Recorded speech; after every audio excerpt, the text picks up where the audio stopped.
Boa tarde, pessoal. Vamos continuar, então, com a aula sobre grupo de simetrias, né, sobre simetrias do espaço-tempo de Minkowski.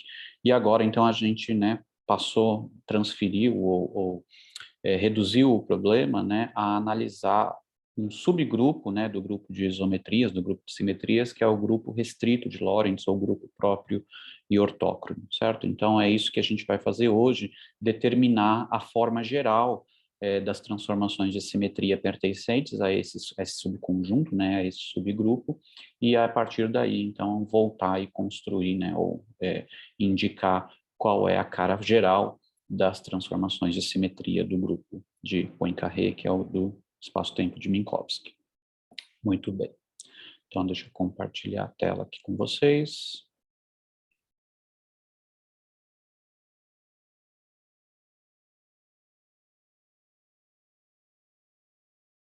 Muito bem. Então, né, a gente vai falar sobre o grupo próprio e ortócrono de Lorentz, que a gente comumente, em física, a gente usa essa notação aqui, ou também chamado grupo restrito, né?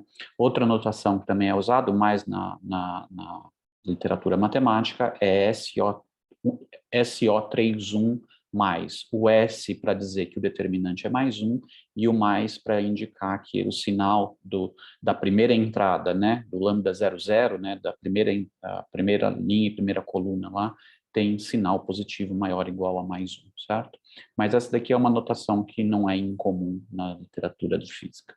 Então vamos lá, só relembrando, né, quem são, né, qual é o nosso problema agora, né? A gente restringiu o problema a descobrir todas as matrizes 4x4, né, que atuam num espaço de 4 dimensões, num espaço vetorial de 4 dimensões, que satisfazem essa igualdade aqui, a transposta dela vezes aquela matriz, né, que são as componentes da métrica numa base tetrada, portanto, diagonal menos 1 mais 1 mais 1 mais 1, essa é a matriz eta. Então, são todas as matrizes 4x4 lambda que, né, por essa transformação de similaridade, né, que a gente poderia considerar, preservam as componentes da métrica lorentziana, certo? Então, todas as matrizes lambda 4x4, cuja transposta multiplicado pelo eta vezes a própria matriz dá o próprio eta. Tá? Além disso, né, isso determina o grupo de Lorentz. Além disso, a gente vai procurar por aquelas matrizes que têm determinante 1, né, e, além disso, cuja entrada da primeira linha e primeira coluna, né, indexado ali, primeira linha por 0 e a primeira coluna também pelo índice 0, é maior ou igual a 1, certo? Bom, vamos lá. Relembrando, né, qual o papel que essas matrizes têm, né? Elas desempenham esse papel aqui, elas mapeiam bases tetradas em outras bases tetradas, possivelmente, né, através dessa expressão, onde repara que o índice que está aqui, né, contraído, para usar a convenção de Einstein, é o índice de cima da matriz por pura convenção, né, onde também por convenção, esse índice de cima a gente está usando para indexar. Quando eu escrevo desse jeito aqui, né, isso aqui é um produto matricial, então eu preciso tomar cuidado, né, o que eu estou chamando de linha, qual o índice que eu estou indexando a linha e qual o índice que eu estou indexando a coluna. Então, para deixar claro, é uma convenção apenas, mas a gente tem que ser consistente com a convenção que a gente adotou desde o começo. E a convenção é que esse índice de cima indexa a linha e esse índice de baixo indexa a coluna, tá? Então, cuidado, né? Se você fosse escrever isso daqui como um produto matricial de uma matriz vezes, né, um vetor coluna de elementos da base, na verdade, você teria que pegar o lambda transposto, né? Porque aqui é o índice da linha, ele teria que virar um índice de coluna para que contraído com o índice de linha que dê um produto matricial, certo? Então, eu peço que vocês, né, se convençam disso aí, escrevendo explicitamente, né, abrindo isso daqui numa soma de fato, né, e vendo como expressar isso aqui, se você quiser, em termos de um produto matricial, certo? Mas aqui, nesse caso, nós não faremos isso, tá? Para ver como que atua em base, nós não faremos isso. Bom, o que significa, né, o índice 00, o lambda 00 ser maior ou igual a 1? A gente já viu na aula passada, né? Isso significa que o novo elemento, o elemento zero, né, o vetor zero da nova base tetrada, ele está dentro do mesma metade do cone de luz que o elemento zero da base antiga, ou seja,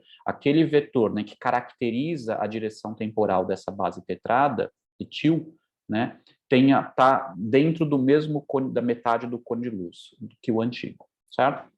E isso a gente pode, então, agora sair, né, deixar de lado um pouco, bom, não totalmente deixar de lado, mas a gente pode trazer um pouquinho da intuição física, né, que a gente viu em aulas anteriores, né, do que uma base tetrada a gente pode considerar que ela tá caracterizando, né? A gente pode usar bases tetradas para caracterizar observadores, né, num dado ponto, ou mais genericamente, mais especificamente, a gente pode considerar que bases tetradas estão caracterizando observadores inerciais, certo? O estado de movimento de observadores inerciais, onde o E0 da base tetrada está indicando a direção da linha de mundo desse observador inercial no espaço-tempo, e os versores E1, E2 e E3 estão indicando quais são a orientação que é puramente espacial para esse mesmo observador, certo? Então, a gente pode, né, considerar basicamente que tanto como esse E0 tio, ele obrigatoriamente vai ter que estar no mesmo cone, na mesma metade, né, dentro da mesma metade do cone de luz que esse E0 inicial, da base inicial, a gente pode considerar que esses elementos, essas matrizes aqui, ou essa transformação, na verdade está mapeando observadores inerciais, um no outro, certo? Então, a gente pode considerar que, olha, essa primeira base estava caracterizando, né, um dado observador inercial, ou uma família de observadores inercial, se você quiser, mas em particular um observador inercial, e essa nova base etil está caracterizando um outro observador inercial que se move possivelmente, ou não, a gente vai ver, né, as possibilidades, em relação ao primeiro. Tá? Então, a gente pode... E por que a gente vai fazer isso? Porque aí a gente já discutiu, né, pelo menos alguns casos particulares nos quais a gente tem esses dois observadores inerciais e como que as bases tetradas que eles podem construir se relacionam, né? Então, a gente já viu um caso de relação entre bases tetradas que caracterizavam observadores inerciais. Então, a gente vai usar aqui. Em particular, a gente viu que se eu pego dois observadores inerciais, né, o produto escalar, né, dos seus vetores, né, normalizados na direção temporal, certo? Isso aqui a gente já viu que dá menos gama. Foi um exercício, né, de algumas aulas anteriores, mostrar que, de fato, né, se eu pego dois observadores inerciais, o produto escalar dos e uso uma base tetrada para caracterizar cada um deles, né, o produto escalar entre os seus vetores na direção temporal, que basicamente é o produto escalar de vetores normalizados que apontam nas direções, né, que tem as direções da linha de mundo dos dois, isso aqui dá menos o fator de Lorentz, onde, lembrando, o fator de Lorentz é calculado com a velocidade espacial relativa entre eles, tá certo? Então, tem uma interpretação física, né, cinemática, esse produto escalar, certo? Só que se a gente vê nessa transformação aqui, bom, isso é uma coisa. Além disso, a gente também já viu, né, qual é a interpretação da velocidade espacial. Dados duas linhas de mundo, né, como que eu caracterizo a velocidade espacial de uma linha de mundo em relação à outra, certo? A gente viu que é a razão das projeções espacial e temporal, né? Isso a gente viu que dá a velocidade espacial dividido por c. Né? Então, quando a gente pega aqui a gente viu, né, isso, quando eu tenho aqui uma inclinação, né, uma linha de mundo, e aqui eu tenho outra linha de mundo, vetor E0 e um vetor E1, por exemplo, né?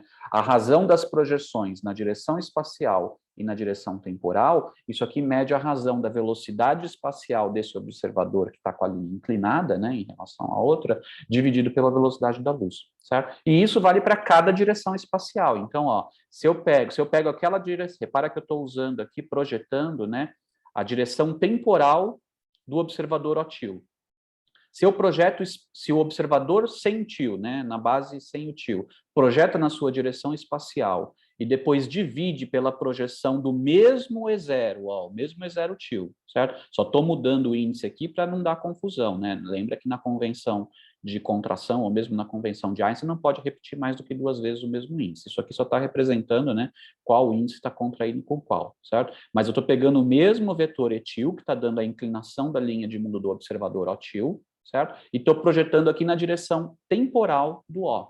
Então, isso daqui e o menos é só porque, bom, menos é só porque como são dois vetores tipo tempo, né, e dentro do mesmo cone de luz, então a projeção dá negativa por conta da assinatura lorentziana, mas o que você tem que pegar, evidentemente, é o módulo disso, né, e o módulo disso é só pegar a menos aqui na frente. Tá? Então, isso daqui o que que é? É a projeção espacial da linha de mundo, ou da direção da linha de mundo do OTIL, num dado versor da base do O, da base espacial, dividido pela componente, pela projeção temporal. E isso vai dar o quê? Isso vai dar a componente da velocidade espacial do OTIL, assim como medido pelo O.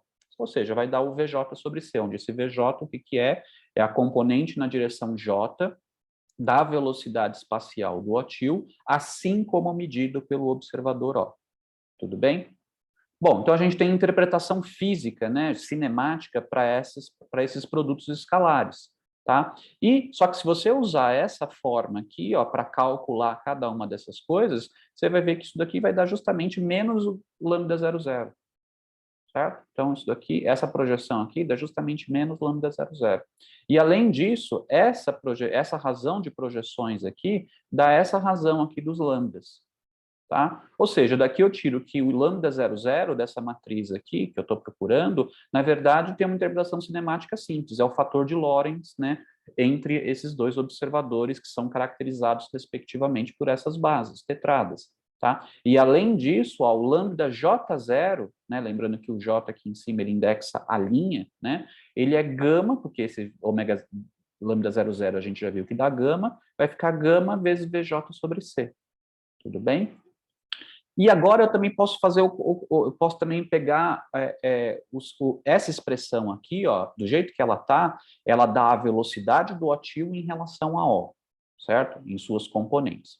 Se eu simplesmente troco onde eu coloco o TIL aqui, eu posso obter qual é a velocidade que o O tem em relação ao OTIL, ou seja, o OTIL vai ver a velocidade do O como, né? Bom, ele vai fazer o mesmo procedimento, só que agora ele vai pegar o vetor que dá a direção da linha de mundo do O e vai projetar nos seus elementos da base. Então, pega a direção temporal do O e projeta na sua, né, direção espacial EJ e divide pela projeção da direção temporal do O, que está aqui, em relação também à sua direção temporal, certo? Então, isso daqui, né, é o simétrico disso daqui, mas só trocando quem está medindo a velocidade de quem, certo? E, portanto, quem é isso daqui? Isso daqui é a componente da velocidade, é a componente J da velocidade do O, assim como medido pelo OTIL, certo?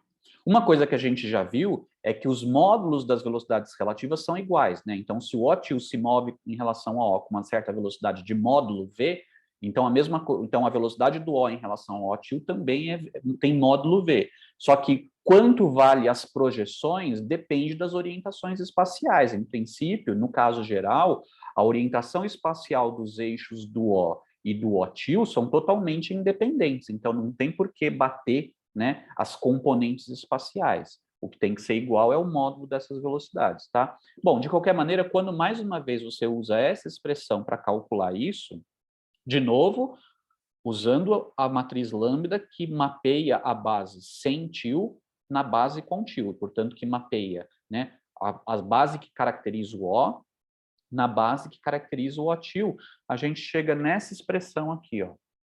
Tá? Então, a gente também tira, ó, lembrando que agora eu estou determinando, em termos de um parâmetro cinemático, né, eu estou determinando quem é o lambda 0J, onde agora o J aqui indexa a coluna, certo? Bom, com tudo isso, a gente chega aqui no caso geral, né, para matrizes do grupo restrito de Lorentz, a primeira entrada da primeira linha e primeira coluna vale gama, é um parâmetro cinemático que dá a velocidade relativa entre os observadores caracterizados por essa base. A primeira linha, né, os elementos 0, 01, 02 e 03, né, tem a ver com a velocidade que o OTIL mede para o O, com as componentes da velocidade que o OTIL mede para o O, e os elementos da primeira coluna, né, que são os elementos 1, 0, 2, 0 e 3, 0, tem a ver com a velocidade, com as componentes da velocidade que o OTIL tem em relação a O, certo?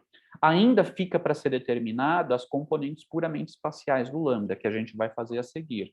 Mas aqui a gente já tem, né, uma ideia do qual é a informação que algumas entradas dessa matriz estão dando, né, do ponto de vista cinemático. Ou, por outro lado, como usar parâmetros cinemáticos, né, interpretando que cada uma dessas bases tetradas relacionadas por uma transformação dessa podem, né, ser pensadas como representando observadores inerciais, né, a gente já tem uma informação a partir, né, da informação cinemática de qual é o movimento relativo entre esses observadores, a gente consegue construir parcialmente aqui já essa matriz, certo? Bom, agora, para determinar a forma geral dela, a gente vai quebrar em casos, tá? Já que a gente viu, né, que essa parte aqui, espaço-temporal, né, que envolve os elementos 0J, lambda 0J e lambda J0, envolve em termos de velocidade, vamos separar em casos. Primeiro, o caso onde essas velocidades valem zero, tá? O caso em que essas velocidades valem zero. Eu não estou nem colocando, né, que os dois valem zero porque subentende, porque se o VJ vale zero, se todos os VJ, V1, V2 e V3 vale zero, quer dizer que o módulo da velocidade relativa é zero. Se o módulo da velocidade relativa é zero e ela tem que ser igual para os dois, né, então, evidentemente, todos os VJ também vão ser zero, certo? E esses vão ser os casos, bom, e aí eu também vou pegar e aí eu pego o caso em que eles não são zero, mas aí eu vou considerar um caso particular, não é o caso geral. É um caso particular no qual eu oriento os eixos deles, né, desses dois, os eixos espaciais ou os versores espaciais, eu oriento de tal maneira que a velocidade que o OTIL mede para o O é menos a velocidade que o O mede para o OTIL. Tá? Que é a configuração, de novo, que a gente já usou, só que numa única direção, né, só na direção 1, a gente já fez a construção envolvendo, né, movimento relativo entre dois observadores inerciais, onde os dois orientam os seus eixos, né, de maneira que a velocidade de um em relação ao outro é menos a velocidade do outro em relação a um, em termos de componentes, certo? Então, eu vou pegar esse caso particular também. Tá? Bom, esse caso no qual a velocidade entre os observadores vão ser zero, no fundo, assim, como que eu posso orientar tetradas de maneira a não mexer, né? Se a velocidade entre eles é zero, significa o quê? Significa que os dois vetores, dá para ver daqui, né? Ó, se eu pego velocidade igual a zero, isso daqui vai dar tudo zero, isso aqui vai dar tudo zero e aqui vai dar 1, porque o gama, fator de Lorentz para velocidade nula é 1. Certo? Significa o seguinte, significa que o vetor E0T1 e E0 coincidem completamente, ou seja, os dois observadores inerciais, eles estão parados um em relação ao outro. Certo? Quais são as possibilidades de orientação de bases tetradas, mas mantendo o vetor E0 mesmo? A gente vai ver, né? É razoável que são apenas rotações dos eixos espaciais, tá? E o caso aqui que eu vou considerar que eu oriento os eixos de modo a fazer com que as velocidades relativas, né, sejam opostas, tá? Isso aqui vai ser na verdade, isso aqui, só essa condição não é suficiente para fixar o que eu realmente vou fixar, mas eu vou dar a condição mais precisa adiante, mas essa condição, no fundo, o que eu quero é me restringir a um subconjunto de transformações que são os chamados boosts, que no fundo são aquelas mudanças de base, né? Mudanças de base que envolvem velocidade, tá? Então seria relacionar dois observadores que têm velocidade relativa entre eles, mas já que eu estou analisando as rotações em separado, eu gostaria então de quebrar agora nos casos em que não há rotação, tá? Então que eu posso, né, considerar que eu mudei de um referencial, por exemplo, né, de um observador para um outro observador, de maneira a manter as orientações espaciais da base espacial as mais próximas possível. E a gente vai ver por que não é, por que eu estou falando que é as mais próximas possíveis e não igual necessariamente, né? Muito bem, então primeiro vamos para as rotações, tá?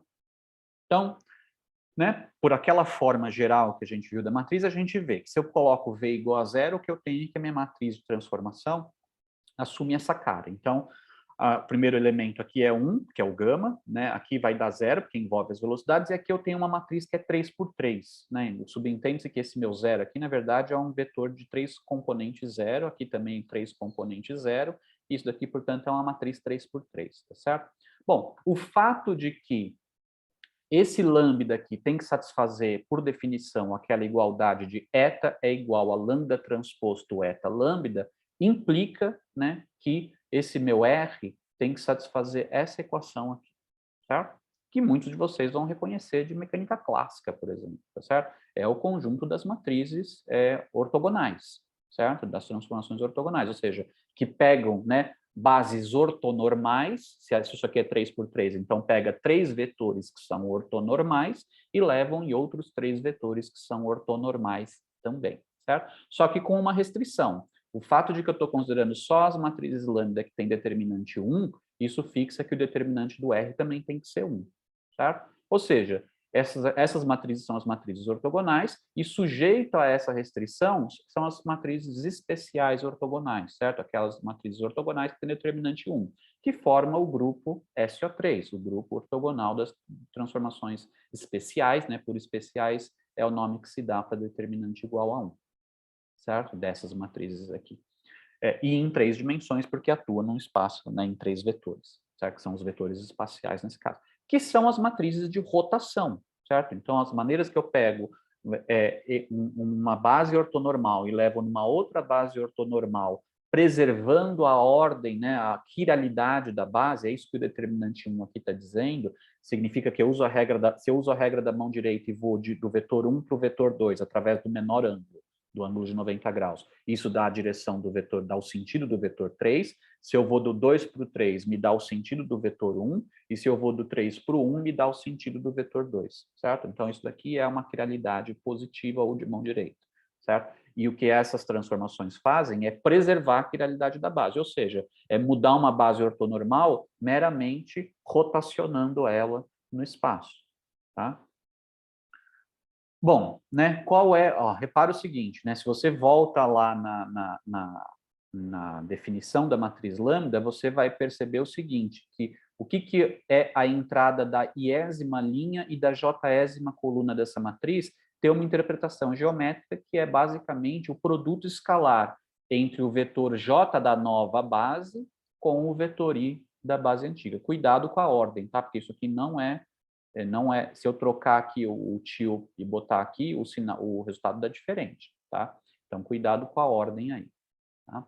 Bom, e a ideia é qual é a cara mais geral dessas matrizes. Em princípio, aqui eu poderia já falar, olha, isso aqui é de física clássica, tá certo? Porque o grupo de rotações é uma simetria mesmo em física clássica e, portanto, vocês já viram isso e, portanto, vamos direto para os bustos, né? Bom, eu tenho um certo transtorno e eu não conseguiria dormir à noite depois, né? Então eu vou aqui fazer tentar pelo menos fazer uma breve apanhado sobre como se obtém a forma geral dessas matrizes, espero não gastar muito tempo, e aí a gente vai para os bustos, certo? E a ideia é construir a matriz geral a partir de matrizes particulares, e a gente vai usar essa estratégia também depois para construir os bustos genéricos, tá? Então, a ideia é o quê? A ideia é que a gente sabe, né, é fácil, alguns casos particulares de rotação. Por exemplo, rotação em torno do eixo 1, né? O que rotação em torno do eixo 1 quer dizer? Significa o seguinte, mantém o eixo 1 o mesmo, tá? E só rotaciona, né, no plano gerado pelos vetores 2 e 3, certo? Como que eu represento essa rotação aqui de base, né? Ó, aqui eu estou desenhando, né, os tamanhos dos vetores diferentes, tá? Mas é só para o desenho não ficar mais fácil de desenhar. Lembrem que, em princípio, tá, ó, o E1 tio é igual ao E1, eu só estou reescalando para ficar melhor no desenho, tá? Bom, ó, dessa interpretação aqui, ó, é fácil concluir qual é a cara dessa matriz, né? Porque essa matriz tem que ser tal que, por exemplo, quem é o elemento 1, 1? Bom, o elemento 1 vai ser o produto escalar entre o E1 tio e o E1. Bom, o produto escalar entre o E1 tio e o E1, como eles são idênticos e são normalizados, dá 1, certo? Pega, por exemplo, o R1, 2. Bom, R1, 2 vai ser o produto escalar entre o E1 antigo e o novo E2. O E2 está aqui. Só que eles são ortogonais e, portanto, vai dar 0. Bom, vamos pegar um menos desinteressante. Pega o R23, certo? Ou o R22, vai. R22. Quem é o R22? É o produto escalar entre o E2 tio e o E2. O E2 tio está aqui, o E2 está aqui, ambos são normalizados, mas o ângulo entre eles agora é θ. Foi o parâmetro de rotação que eu escolhi. Bom, se eu fizer o produto escalar entre esses dois, vai dar cosseno de θ. Então, o R22 é cosseno de θ. Quem é o último que eu vou fazer em detalhes, prometo? O R23. Quem é o R23? É o produto escalar do E2 centil com o etil 3.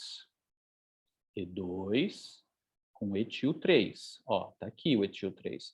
Se esse ângulo aqui é θ, esse ângulo aqui também é θ, e, portanto, esse ângulo que está aqui para baixo... Bom, e se esse ângulo é θ, a projeção desse vetor E3til aqui, em princípio, o módulo é seno de θ, só que está na direção oposta a E2, e, portanto, então é menos seno de θ.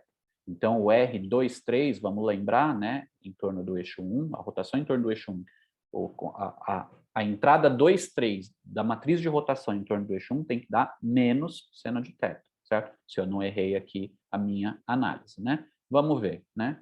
Ó, de fato é, tá certo? Então, você constrói aqui a sua matriz de rotação tendo essa interpretação aqui de quem é a entrada IJ, certo? Bom, eu não vou fazer a mesma coisa para os outros, mas você também pode, e aí eu vou chamar de R1, porque é a rotação em torno do eixo 1 de uma quantidade θ. Essa é a matriz. Você pode fazer a mesma coisa para rotações em torno de cada um desses eixos específicos, em particular a rotação em torno do eixo 2 vai me dar essa matriz aqui. É só você fazer de novo essa análise e você vai ver. E por fim, rotação em torno do eixo 3 aqui, que nessa minha perspectiva, né, está saindo aqui do plano do papel, da tela, né, eu tenho, se eu rodar aqui de um ângulo θ, eu tenho uma... e eu calculo, né, as entradas, eu obtenho essa matriz aqui, tá? Então, faço, certo? Só que eu não quero esses casos particulares, eu quero uma rotação arbitrária, né? Qual a cara de um elemento genérico do SO3? Bom, a ideia é fazer o seguinte, eu começo lá com uma base que é a que eu quero fazer, aplicar uma rotação genérica, certo? Genérica. Bom, como é que eu vou fazer isso? Vamos supor que eu obtive essa base aí depois de mudada, né? Qual é a matriz que pega essa base original e leva nessa base que está com uma orientação arbitrária, certo? Bom, o melhor jeito, tem várias maneiras de você fazer isso, tá? Não é única a maneira. Evidentemente que a matriz final resultante tem que ser a mesma, tá? Só que para você construir ela tem mais de um jeito de se fazer e vocês podem facilmente entender depois, pensando um pouquinho o porquê. Eu vou adotar de um jeito. E eu vou caracterizar essa base através de 3 parâmetros, tá? 3 parâmetros, aliás, uma coisa curiosa, né? Notem que a gente tem uma matriz 3 por 3, portanto tem 9 entradas, certo? Tem 9 entradas. Só que isso daqui me fornece 6 equações, tá? Me fornece 6 equações.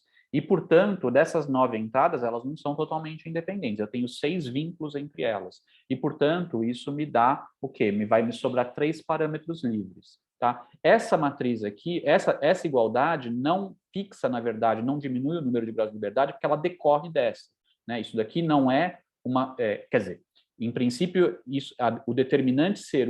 aqui eu só estou eliminando o sinal -1, né? Mas não há uma imposição muito forte, porque que o determinante tinha que ser +1 ou -1 já decorria dessa equação, tá? Então, isso daqui não restringe o número de soluções, evidentemente, tá? Mas não diminui o número de parâmetros, né, que eu tenho livres para resolver essa matriz, tá? Para determinar essa matriz. Então, eu tenho 3 parâmetros livres. E os 3 parâmetros que eu vou usar são os seguintes, ó. Eu vou primeiro determinar qual é o plano 1, 2 de cada um dessas bases. Então, o plano 1, 2, né, gerado pelos versores 1, 2, E1, E2 está aqui, e o plano gerado pelos vetores E1 til e E2 til está aqui inclinado, certo?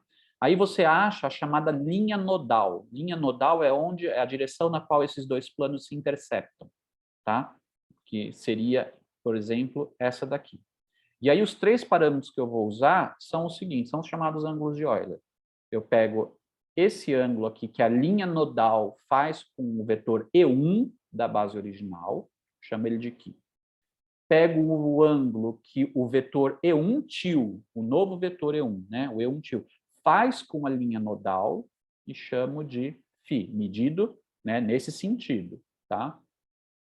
E por fim, eu uso um ângulo θ, que é o ângulo entre as duas direções 3, a direção 3 antiga e a direção 3 nova. Tudo bem? Então, eu vou caracterizar minha matriz final usando, ou seja, essa minha rotação arbitrária através desses 3 ângulos. Porque dados esses 3 ângulos, isso fixa completamente qual é a orientação da nova base em relação à antiga. E, portanto, tem que determinar também qual é a transformação que eu tenho que fazer para mudar de uma para outra. tá? E a ideia, isso eu vou deixar como exercício para vocês, é mostrar que se eu fizer esse produto matricial aqui, tá? Pega a rotação em torno do eixo 3 de um ângulo Φ. Produto matricial com a rotação em torno do eixo 1 de um ângulo θ. E, por fim, de novo, uma rotação em torno do eixo 3 de um ângulo φ, onde R1 e R3 são dados no slide anterior, tá certo? É aquela cara só trocando, né, qual o valor do ângulo que vocês têm que substituir ali, faz esse produto matricial e isso dá a matriz de rotação arbitrária aqui, tá? Não tem uma cara bonita, tá? Mas é a matriz genérica que você precisa para obter uma rotação arbitrária, tá? Então, isso daqui, ó, é uma matriz genérica desse grupo aqui, tem obrigatoriamente essa cara, tá? Então, a gente obteve, dessa maneira você obteve. E aí é só colocar aqui, né? E a gente obtém o lambda R, né? Que é quem representa essa matriz, mas agora em 4 dimensões. Basta você colocar lá na direção temporal, uma coisa trivial, né? Que é 1 na diagonal e 0 fora da diagonal, tá certo? Bom, então aqui a gente tem a cara, a gente tem não, né? Eu vou deixar para vocês, tá? Porque a matriz não é bonita, então não vou colocar ela aqui, mas fica como um exercício, tanto vocês entenderem, né? Que de fato é esse produto matricial e nessa ordem, tá? E aí vai ser importante vocês lembrarem a convenção de qual era o índice e qual era o índice de linha e o índice de coluna daquelas matrizes que a gente estava fazendo e qual deles estava usando a convenção de Einstein para aplicar na base, tá? Então é importante para vocês entenderem que é nessa ordem, não na ordem inversa, como talvez vocês poderiam num primeiro momento achar. Tudo depende da convenção de que é índice, que é índice de linha e o que é índice de coluna naquela matriz que eu defini ali na transformação, tá? Então fica aí para vocês.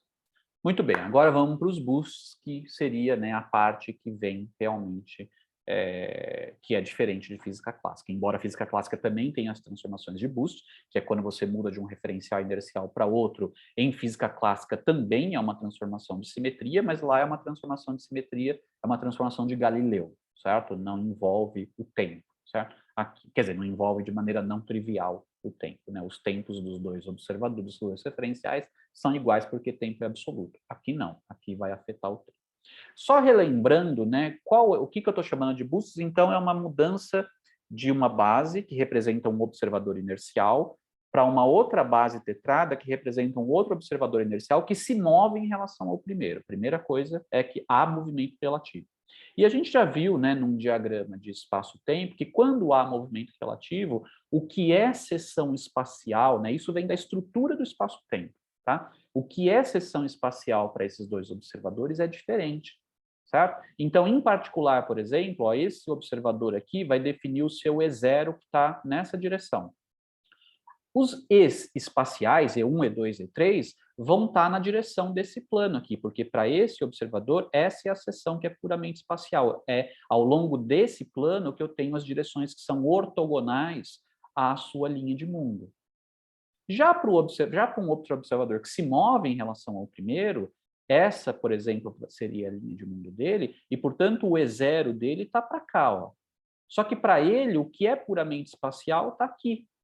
Né? Tá ao longo desse plano. Essas são as direções contidas no plano, essas são as direções que são ortogonais à sua linha de mundo. E daí já dá para ver o seguinte, que é um pouco delicado essa ideia de que são vetores espaciais para observadores que se movem um em relação ao outro, que têm a mesma orientação. Como que eles vão ter a mesma orientação se a maior parte deles nem pertence ao mesmo espaço? Certo? Então, é aqui que entra aquela sutileza que eu disse, que um boost vai ser uma transformação de uma base na outra, mantendo a orientação espacial a mais igual possível. Certo? Bom, aí alguém poderia notar, olha, mas olha essa intersecção entre os dois planos. Se a gente lembrar que nesse meu desenho a gente está suprimindo uma dimensão espacial, vocês vão entender que o que aqui parece como sendo uma linha, na verdade, é um plano, é bidimensional. Certo? Então, é verdade que esses dois espaços tridimensionais, eles têm um subespaço bidimensional coincidente, de maneira que ali eu posso usar como o mesmo subespaço ali eu consigo sim dizer o que é a mesma orientação para esses dois observadores. Tudo bem? E é isso que é usado, então, para se dizer o que é a mesma orientação entre dois observadores, ou o que são as orientações espaciais mais próximas possível entre os dois observadores. Por quê? Porque eu tenho 3 orientações espaciais, certo? Não dá para as 3 coincidirem, porque se as 3 coincidissem, os 2 espaços tridimensionais seriam o mesmo, né? Mas eles não são o mesmo. Tá? Então, o fato é, eu gostaria que, pelo menos nessa direção ortogonal à velocidade relativa entre eles, né, que é essa daqui, que ali eles concordem o que é a mesma orientação. Tudo bem? Bom, uma condição para que isso seja verdade, eu não vou entrar em muitos detalhes aqui, tá? Quem quiser gastar um pouco mais de neurônio pensando como implementar geometricamente isso, fique à vontade. Eu vou dizer, na verdade, qual é a implementação e a gente pode depois discutir um pouquinho mais o porquê, mas certamente uma condição necessária, embora não suficiente, é que a velocidade que foi aquilo que eu já disse, né? A velocidade, as componentes da velocidade espacial que o observador O mede para o observador OTIL tem que ser menos as componentes espaciais da velocidade que o OTIL mede para o O.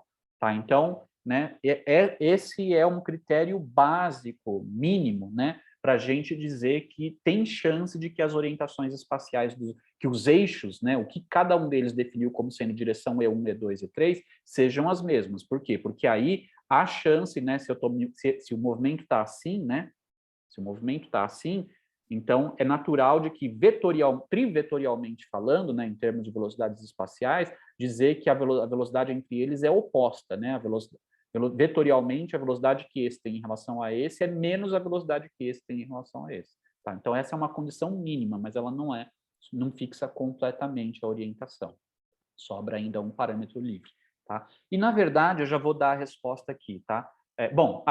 Isso faz com que o quê? Né? Faz com que aquela minha matriz lambda, né, que lembra que aqui aparecia a velocidade do OTIL em relação a O, mas aqui aparecia a velocidade do O em relação a OTIL, certo? Mas aparecia com um sinal de menos aqui. Quando eu substituo essa expressão, veja que eu tenho que, pelo menos a primeira linha, fica igual à primeira coluna, né? Porque eu vou ter aqui gama V1 sobre C, gama V2 sobre C e gama V3 sobre C, onde V é o quê? É a velocidade do OTIL em relação a O. E aqui, mesma coisa, gama V1 sobre C, gama V2 sobre C e gama V3 sobre C. Então, eu tenho que a primeira linha passa a ser igual à primeira coluna. Só com essa condição. Só que isso não é suficiente para fixar completamente a cara dos elementos da diagonal, a cara dos elementos puramente espaciais, tá? Portanto, então, isso não é suficiente para realmente fixar a orientação perfeita entre essas bases. E, na verdade, a condição matemática para que você tenha realmente, possa dizer que você tenha só um boost livre, né, sem rotações envolvidas, apenas um boost puro, ou seja, você mudou de uma base para outra, só dando velocidade, mas preservando o mais fielmente possível a orientação da base espacial, é impor que essa matriz aqui ela é simétrica, ou seja, ela é igual à transposta dela. Tá? E isso sim vai acabar fixando completamente quem é os elementos da diagonal. Desculpa, da parte espacial. Tudo bem? Bom, e de novo, tá, tudo bem, mas então qual é a cara mais geral dessa matriz que satisfaz, né, eta igual a lambda transposto lambda eta, desculpa, eta igual a lambda transposto eta lambda, né, que é a definição do grupo de Lorentz. Além disso, tem determinante 1, tá certo? E aqui que a primeira entrada é maior ou igual a 1, já está usado aqui, porque aqui deu gama, certo? Então, qual é a cara mais geral que essa matriz pode ter, satisfazendo essa condição de que é um boost puro, né, que não envolve rotações? Bom, de novo, a gente vai construir aos poucos, a gente vai construir pelo fato de que a gente sabe um caso particular, né? A gente já, como eu disse, a gente já analisou o caso no qual a gente tem o movimento, né, entre dois observadores alinhado na direção 1. Lembra que a gente fez isso algumas aulas atrás, né? A gente descobriu a relação entre as bases tetradas, até caiu, né? Se eu não me engano, foi dado na prova até, né? Caiu na prova, não vocês deduzirem essa relação, mas vocês usaram essa relação, certo?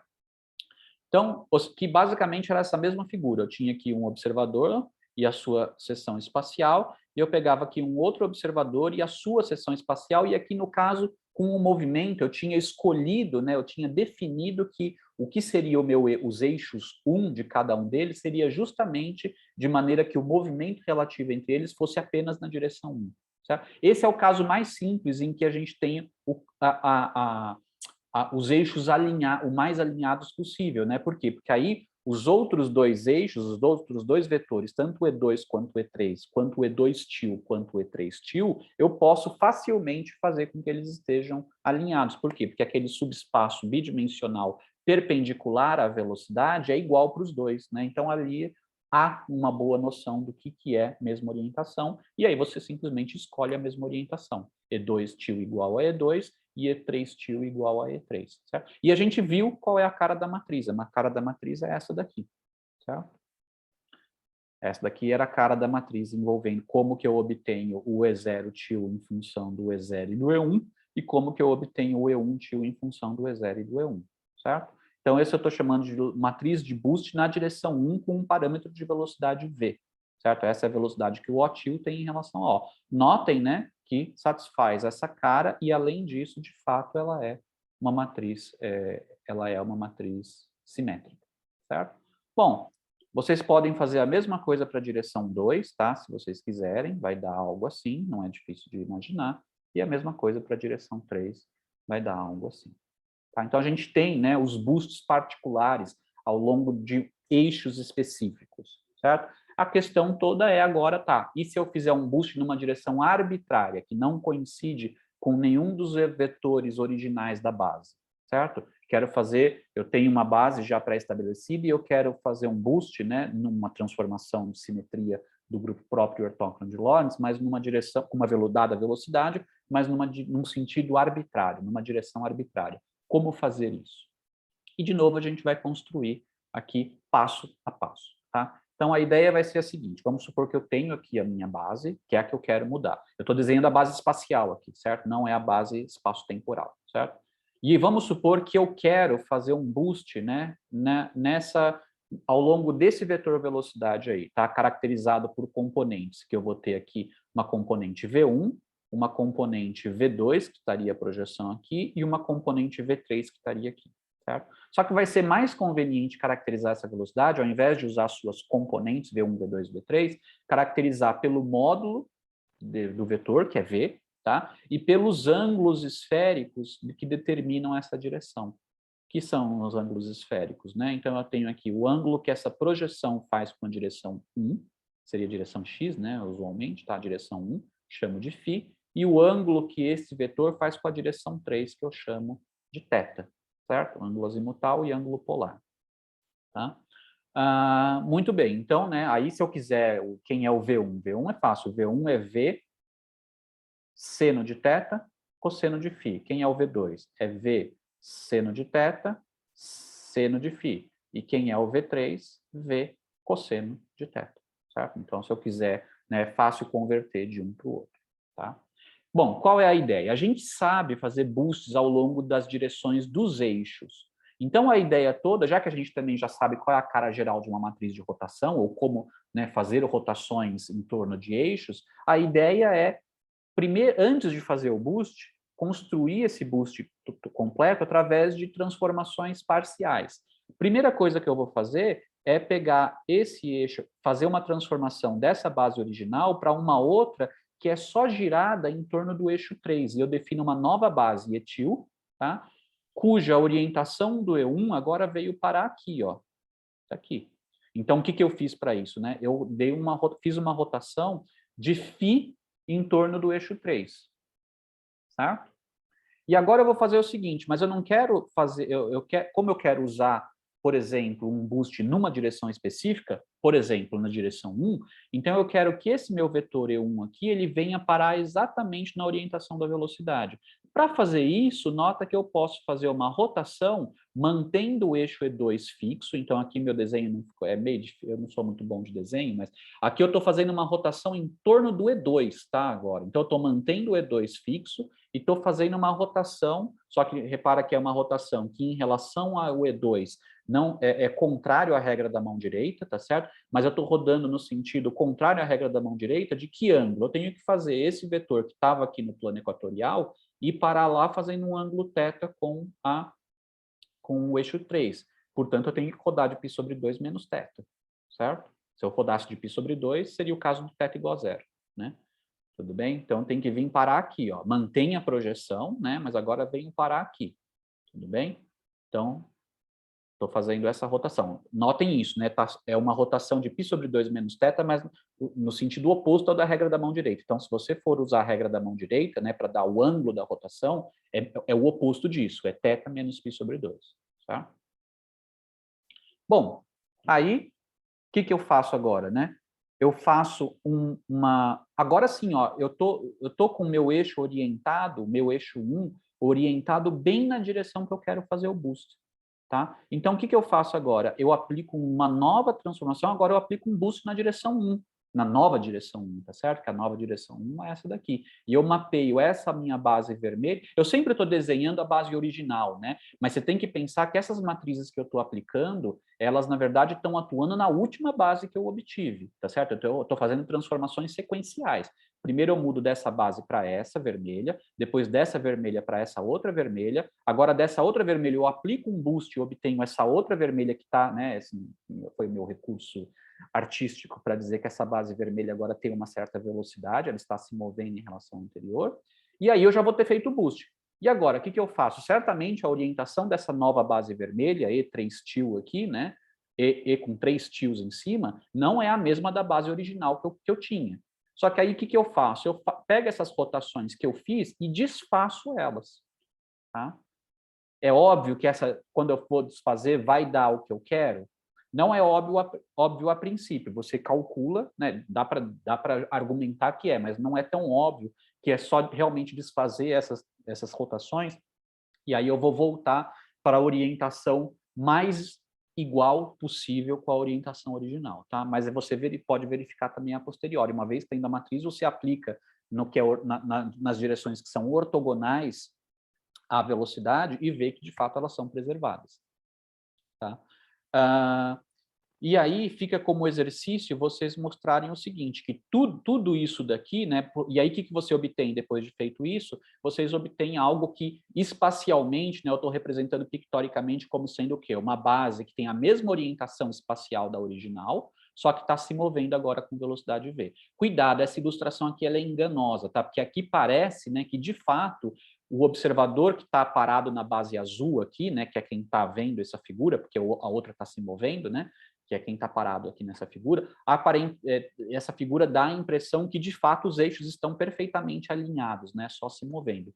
Isso não é verdade, tá? Por conta da contração de Lorentz, o que é ortogonal no referencial vermelhinho, esses eixos que são ortogonais, esses eixos vermelhinhos, que no referencial vermelhinho lá se movendo, eles vão ser ortonormais, tá? Eles não parecem ortonormais quando vistos do referencial azul. Tá? E isso tem a ver com contração de Lorentz. Tá? Então, é razoável o fato de que na direção do movimento as coisas se contraem, mas na direção perpendicular ao movimento não, é fácil, então, ver que eixos, né, como você pode pensar como se fossem eixos físicos mesmo, né, que 3 varinhas que o observador vermelhinho está carregando consigo, tá, que são ortogonais no encontro desses 3 eixos, para o observador azul eles não vão parecer ortogonais. Tá? Então, essa não vai ser, embora eu tenha desenhado assim, só para frisar que, olha, esse é o procedimento que leva a uma nova base, que espacialmente falando é o mais alinhado possível com os eixos originais, elas não parecem originais quando vistas do referencial que está parado nessa figura. Tudo bem? Bom, de qualquer maneira, essa é a cara, eu quero que vocês entendam, né? Por que essa composição toda aqui, na verdade, é dada por isso. Eu pego uma rotação, né, de um ângulo φ ao longo do eixo 3, é isso que esse lambda R está dizendo, né? É uma operação de rotação, mas em 4 dimensões, rotação espacial, mas em 4 dimensões, então tem aquele 1 e 0, né, no começo da matriz, de um ângulo φ em torno do eixo 3, rotaciona de um ângulo θ menos π sobre 2 em torno do eixo 1, aplico o meu boost na direção 1 com velocidade v, e aí eu pego a matriz inversa disso daqui, que é o quê? Desfazer aquela rotação que eu fiz originalmente. Tá? Então, repara que é uma conta chata, né? São 4 produtos matriciais aqui que você tem que fazer, tá certo? Então, é chatinho, tá? Mas, depois de feito isso, você obtém aqui, então, qual é, né, a transformação de boost numa direção genérica, ou seja, ao longo de um vetor velocidade genérico, que não precisa estar alinhado com nenhum dos 3 eixos que você tinha originalmente. E pela própria definição aqui, tá, ou pela própria construção, é fácil você verificar que, de fato, isso aqui se verifica, que era aquela condição de boost puro, né, de não haver rotação na sua transformação, não haver rotação espacial na sua transformação, certo? Então, é assim, isso fica como exercício também, vocês obterem essa matriz. Essa matriz, diferentemente da matriz de rotação, bom, ela também não é muito bonita, mas ela tem uma cara padrão que é bom, eu gostaria que vocês obtivessem. Vocês podem expressar em termos do vetor velocidade, Vzão, tá? E em termos das componentes x, y, z de um versor, né? Escreve esse vetor velocidade como sendo um módulo v na direção de um versor n, né? Um versor n, que vai ter esse versor aqui, e aí você decompõe esse versor num nx, ny, nz, usando esses ângulos φ e θ, tá certo? E aí você consegue colocar essa matriz de uma forma até que não fica tão feia, tá? Ela fica grande, né? Porque é uma matriz 4x4, com todas as suas entradas diferentes de zero, no caso geral, mas ainda assim é ilustrativo fazer isso. Então fica como exercício para vocês. Muito bem, uma vez que a gente tem um princípio, né? Mostrou como construir uma matriz geral do grupo de Lorentz restrito, de volta para o grupo de Lorentz, né? Total. Então, o que a gente tinha visto, né? Agora que a gente realmente, a gente viu que, olha, eu quero isso, mas primeiro eu tenho que fazer isso. Ah, mas para fazer isso eu tenho que fazer isso. Eu fui, né, tornando a coisa mais restrita, né? O que eu tenho que fazer para conseguir o que eu quero no começo. Agora que a gente conseguiu, que é, olha, a gente tinha que determinar a forma mais geral de uma transformação de Lorentz restrita, né? Com determinante 1 e lambda 00 maior ou igual a 1. Beleza. Fizemos isso, ou pelo menos aqui está indicado como fazer, fica como exercício. Agora vamos começar a voltar, certo? Então, uma vez tendo o grupo de Lorentz restrito, qual é o grupo de Lorentz geral? Bom, a gente acabou de ver que, na verdade, uma matriz geral do grupo de Lorentz restrito é uma combinação de rotação com boost. Tá? Então, se eu pego um boost genérico e uma rotação genérica, eu poderia até ter trocado a ordem, tá? Não tem problema, eu obtenho a transformação, a matriz mais geral possível do grupo de Lorentz. Notem, como a gente já tinha antecipado, que são 6 parâmetros, né, para determinar essa matriz. Por quê? Porque a minha matriz lambda é 4x4, ela tem 16 entradas, mas a equação que determina, né, ela pertencer a esse grupo aqui, são 10 equações. É uma equação matricial que, na verdade, são 10 equações independentes, certo? E essas 10 equações independentes para 16 parâmetros deixam 6 parâmetros livres. E aqui estão 6 parâmetros livres. Ou seja, quais são os parâmetros que eu tenho que dar para determinar qual é a matriz, uma matriz específica, né? E aqui são as 3 componentes da velocidade de boost e os 3 ângulos esféricos da rotação que eu quiser, da orientação da nova base que eu quiser. Então, ou eu posso primeiro rodar a base e depois aplicar um boost genérico, ou eu posso aplicar um boost genérico e depois fazer uma rotação genérica. Tanto faz, tá? Então, isso daqui é a cara geral. Evidentemente, cada um deles vai dar um resultado diferente, mas ainda assim, a matriz geral do grupo de Lorentz pode ser colocado na forma desse produto. Certo? Uma vez tendo isso, né, isso me dá aqui o conjunto, né, vamos pensar que isso aqui é uma maneira pictórica de representar esse conjunto aqui do grupo restrito de Lorentz, né, o grupo próprio ortógono, e a gente viu que uma vez tendo um elemento qualquer, então cada pontinho aqui é uma matriz dessa, certo? Se eu mudo o valor dos parâmetros, eu obtenho um outro pontinho dessa. E se eu quero obter os outros subconjuntos, né, que fazem parte aqui do grupo de Lorentz, o que eu faço? A gente viu que era só, por exemplo, aplicar aquelas matrizes de mudança de paridade, né, que inverte os eixos espaciais. Lembrando que isso aqui é aquela matriz 1, menos 1, menos 1, menos 1, na diagonal, certo? Mantém a orientação temporal e inverte a orientação da base espacial. E aí eu vou ter os elementos, né, do L para cima menos, ou seja, são as matrizes que preservam a orientação, né, do eixo espacial, do eixo temporal, do versor temporal. O E0 til continua dentro do mesmo cone de luz que os daqui, certo? Só que agora tem determinante, a matriz lambda tem determinante menos 1. Se eu inverto, eu posso, ao invés de inverter os eixos espaciais, manter os eixos espaciais, mas inverter o E0. Então, isso daqui eu teria que o meu E0 til está apontando, né, tá dentro do cone de luz oposto ao que o E0 daqui está apontando, tá certo? Está dentro. Essas aqui são as transformações de reversão temporal, tá? Então eu vou, né, para o L menos, para o L anti-ortócrone, né, e impróprio, né? E finalmente eu posso, usando -1, né, uma vez tendo uma matriz daqui, multiplicando por -1, eu inverto tudo. Eu inverto a paridade, eu inverto a paridade e eu inverto o sentido do tempo que eu estou multiplicando por uma matriz -1. Estou multiplicando por -1, né? Certo? Mesma coisa. Tá? Então eu obtenho uma matriz daqui.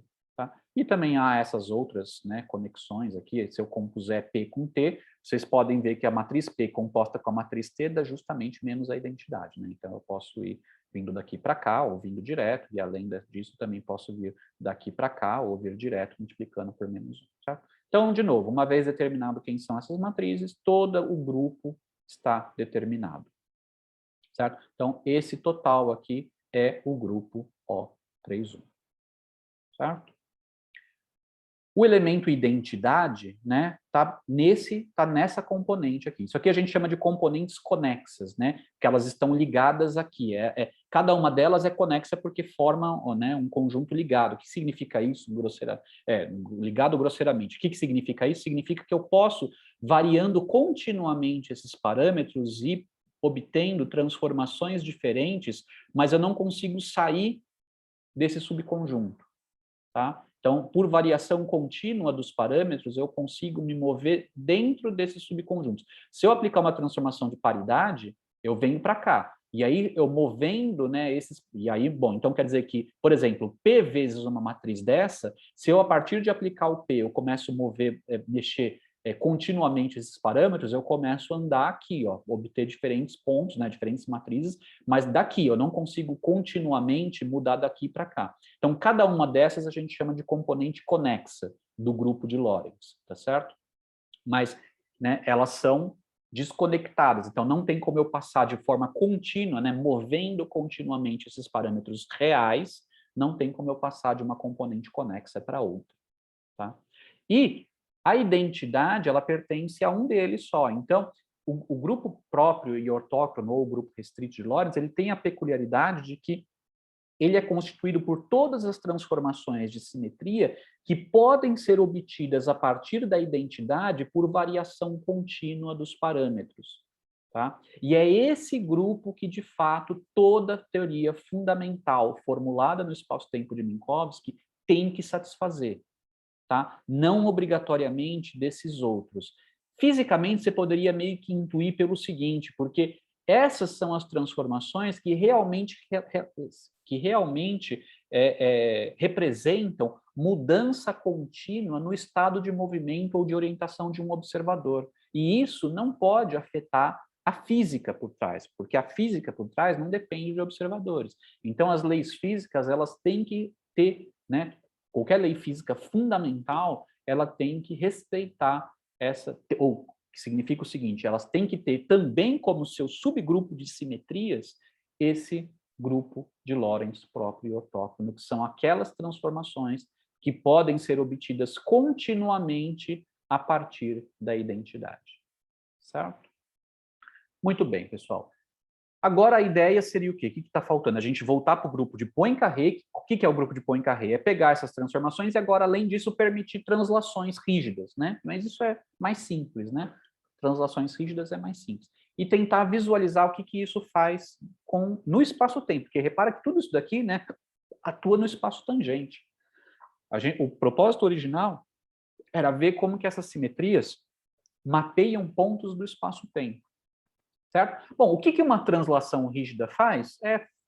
Eu imagino que não preciso ficar gastando, né, tempo precioso aqui da aula de vocês, dizendo o que uma transformação de translação rígida espaço-temporal vai fazer, certo? Vai simplesmente pegar aqueles pontos e mover, somando um vetor constante em todo mundo. Pode ter uma direção espacial, pode ter uma direção temporal, né? Pode ter uma direção tipo luz também, certo? Então, é isso que uma translação faz.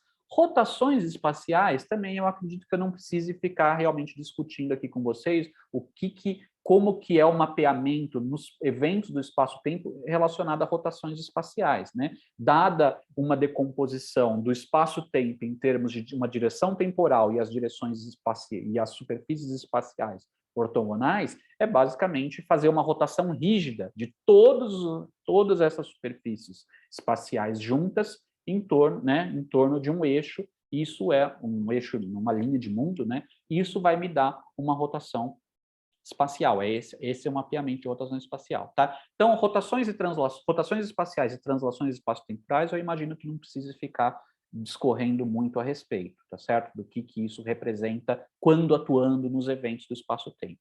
Mas boosts eu vou sim fazer em detalhes, porque tem uma característica interessante sobre como que os boosts, como que essa transformação de boost é vista como mapeando eventos do espaço-tempo em eventos do espaço-tempo, porque acaba tendo relação com linhas de mundo, né? As órbitas que a gente vai ver, vai definir, as órbitas dessas simetrias acabam tendo uma relação com linhas de mundo que a gente já explorou em aulas anteriores, que são as linhas de mundo uniformemente aceleradas, tá?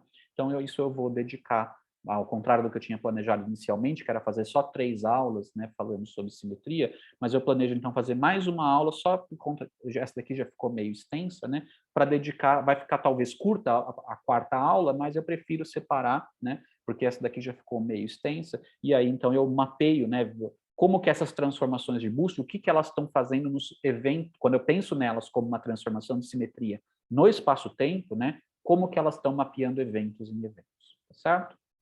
Ok, pessoal, então, por hoje é só. Espero aí que tenha sido claro, né? Eu sei que tem umas partes meio chatas, né? Essa parte mais algébrica, pelo menos para mim, mas é instrutivo vocês fazerem essas contas que eu sugiro para vocês fazerem, tá? Porque em alguma vez na vida vocês têm que fazer pelo menos uma vez, certo?